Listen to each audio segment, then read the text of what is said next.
menjadi harapan, sungguh-sungguh harapan bagi gereja. Jangan berpikir hanya untuk kongregasi panggilanmu itu, untuk gereja, untuk gereja. Engkaulah Allah kasih-Nya, memancarkan segenap cintanya, beri kami semangat untuk melayani.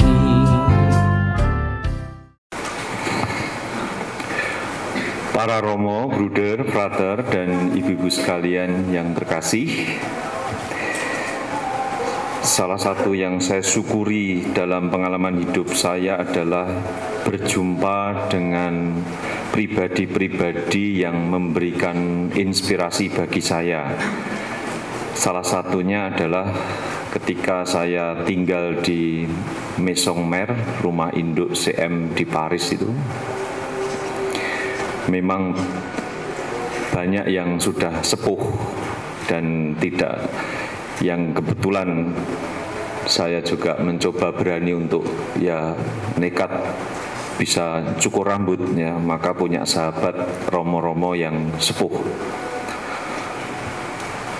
Ada dua romo yang saya kenal, yang satu namanya Antoine Roger. Dia meninggal umur 101 tahun, dan juga yang namanya Gonzague d'Anjou, satu angkatan jadi provinsial dengan Romo Satbudi ketika Romo ini bertugas di Madagaskar. Dua Romo ini meninggal beberapa tahun yang lalu. Yang satu ketika saya masih di sana, Antoine Roger. Yang satu beberapa tahun setelah saya di Indonesia. Yang Antoine Roger ini, dia dulunya adalah seorang militer, atau masuk dalam mungkin wajib militer, tapi dia mungkin terlalu lama sehingga juga seringkali kalau makan pagi atau setiap hari itu menggunakan atribut veteran, pakai baju veteran, pakai sabuk, ya. Dan begitu kerasnya dan semangatnya. Tapi kalau saya cukur itu juga badannya tegak gini, ya. Meskipun ngantuk dia tetap tegak, ya. Dan harus potongannya tipis, ya. Dan dia sungguh-sungguh menjadi imam yang luar biasa dalam semangatnya. Kalau pagi bawa buku ke meja makan membaca kadang-kadang.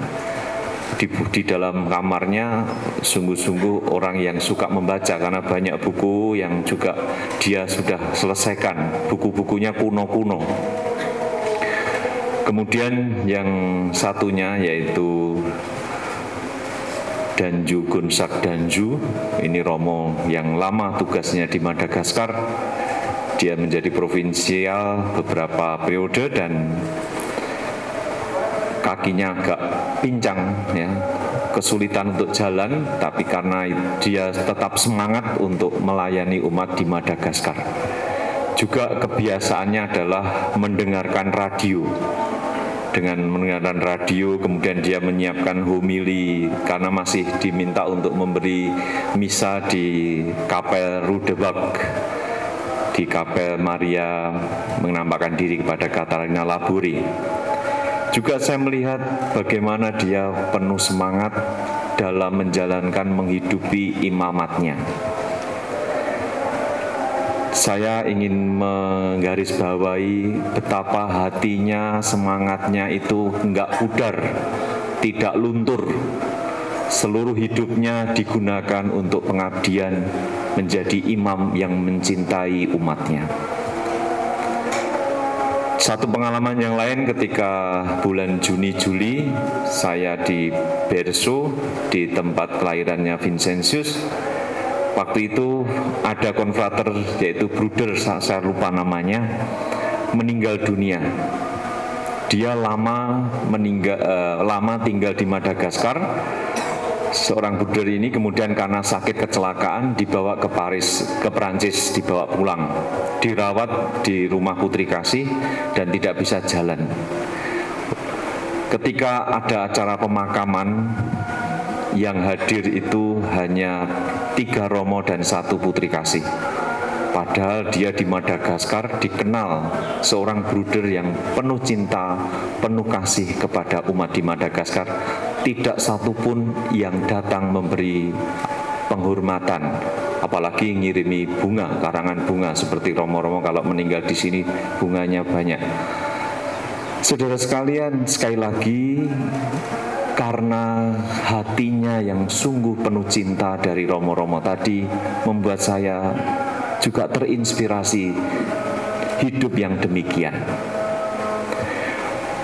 Kita tahu bahwa bacaan yang kita dengarkan hari ini yang merupakan hari raya Hati Yesus yang Maha Kudus mengarahkan hati kita, diri kita perayaan ini dengan hati Yesus sendiri. Bagaimana aku mampu menyerupai hati Yesus yang Maha Kudus? Maha Kudusnya karena apa? Mencintai manusia, mencintai umatnya. Hal itu ditegaskan juga dalam bacaan-bacaan yang kita dengarkan tadi dalam Yehezkiel. Kita lihat tadi kalau dengarkan dengan baik, kita mendengarkan tugas seorang gembala itu selalu aktif, ya, mencari domba, menyelamatkan, membawa mereka ke tempat yang aman, kemudian mengumpulkan, membawa mereka ke tanahnya, menggembalakan mereka, menunjukkan ke alur-alur sungai. Rasanya sungguh-sungguh gembala yang aktif, yang terus berkarya, bekerja.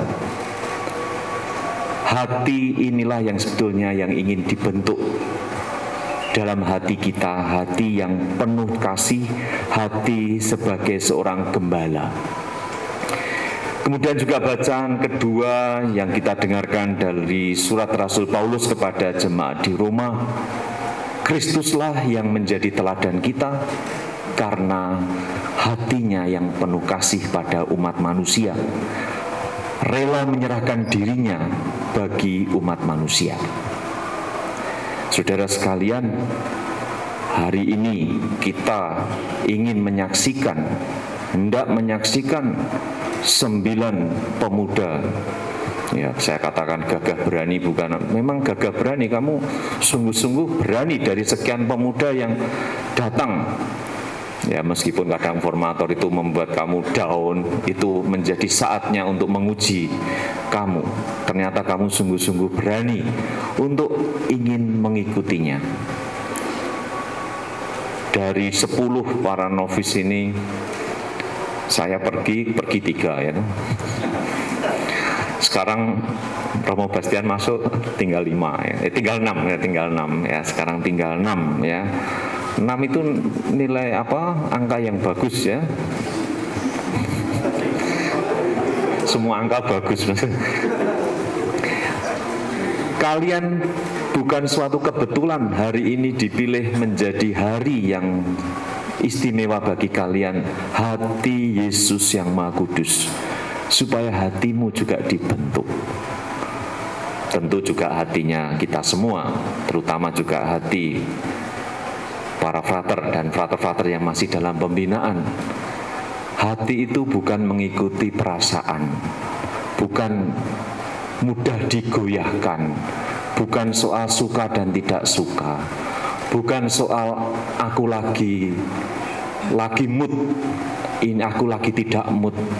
Bukan soal itu, aku senang, aku tidak senang, aku cocok, aku tidak cocok. Semuanya hati itu adalah hati Yesus yang sungguh-sungguh kuat, sungguh-sungguh tahan uji. Hati yang sungguh mencintai. Mungkin kalian sulit untuk menemukan apa tujuannya belajar filsafat ini dengan nanti jadi Romo. Mungkin kamu sulit untuk menyambungkan. Coba renungkan bahwa itu juga menjadikan saat kamu juga dibentuk dengan belajar. Belajar dengan tekun, belajar dengan penuh semangat, itu juga akan membentuk hatimu. Bagaimana kamu melihat situasi, melihat keadaan, bagaimana kamu bisa menilai, memutuskan,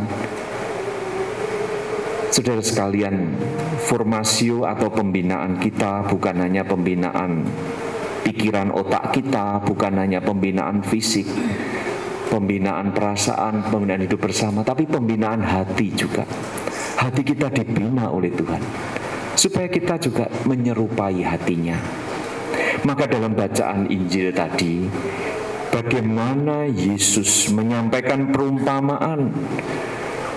Sekali lagi, perumpamaan seperti gembala yang mempunyai domba 100 dan kehilangan seekor. Kalau normal ya sudah, hilang ya hilang, nggak usah dicari. Tapi tidak demikian. Satu itu berarti, satu itu sungguh-sungguh berarti. Itu tandanya, itu mewartakan bagi kita bahwa Yesus sungguh memperhatikan hambanya yang kecil.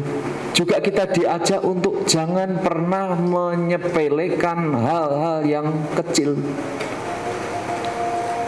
Salah satunya tadi adalah ya belajar, mungkin juga berdoa, itu bukan mungkin, berdoa, kerja tangan. Ya. Maka saudara sekalian, kita ingin mempunyai hati seperti hati Yesus. Hati yang penuh cinta, hati yang penuh semangat, hati seorang gembala yang mau mencari yang hilang, tidak mudah menyerah. Maka saudara sekalian, teruslah untuk berdoa, mohon Tuhan berilah aku ini hati seperti hatimu. Ya, terutama kalau semakin tinggi tingkatannya di seminari ini harus semakin tinggi doanya ya. Bukan orang menganggap di novis itu doanya paling banyak. Justru di S2 itu juga harus terlalu banyak, harus banyak sungguh. Di S2 itu harus banyak didoakan. Didoakan dan berdoa. Ya, supaya sungguh-sungguh ini terjadi sungguh, karena sungguh ya menjadi harapan, sungguh-sungguh harapan bagi gereja. Jangan berpikir hanya untuk kongregasi panggilanmu itu, untuk gereja, untuk gereja. Sekali kamu mulai melemah, minta pertolongan Tuhan, Tuhan bantu aku Tuhan. Kalau gagal itu hal yang wajar, tapi kalau gagal karena sembrono itulah yang menyedihkan. Gagal karena sesuatu yang di luar dugaan, oke lah. Tapi kalau gagal karena menyepelekan, nah ini yang berat. Yesus tidak menyepelekan yang satu. Kita ingin menjadi orang yang tidak pernah menyepelekan hal yang kecil, tetapi sungguh memperhatikan hal yang kecil, agar aku pun mempunyai hati seperti hati Yesus ini. Marilah kita semua, para romo, bruder, para frater, saudara sekalian, kita mohon rahmat Tuhan. Di hari raya hati Yesus yang Maha Kudus ini, agar kita mempunyai hati seperti hatinya. Hati yang penuh belas kasih, hati yang penuh semangat, hati yang penuh cinta, hati yang membangun harapan. Tentu bagi kalian para frater, hati yang mencintai gereja. Dan bersyukur hari ini ada yang bruder satu. Puji Tuhan, ada yang meneruskan bruder Emon ya. Semoga bruder Oscar semangat ya. Kalian sungguh-sungguh bruder Oscar menjadi pembuka juga lagi setelah lama nggak ada bruder Oscar. Maka para frater kalau manggil Oscar, bruder Oscar, bukan frater ya, bruder, supaya wah ini bruder dikuatkan ya, dikuatkan jadi bruder. Yang nanti yang novis ini mungkin kalau berubah orientasi jadi bruder ya nggak apa-apa lagi, ada tambahan lagi ya nggak apa-apa. Semakin banyak bruder juga baik. Maka saudara sekalian, marilah kita semua mohon rahmat Tuhan, rahmat panggilan. Kita bersyukur masih diberi panggilan baru dan baik, agar senantiasa Tuhan terus mengasihani kita, terus memberkati kita, agar dapat berkarya bagi gereja. Tuhan memberkati. Aku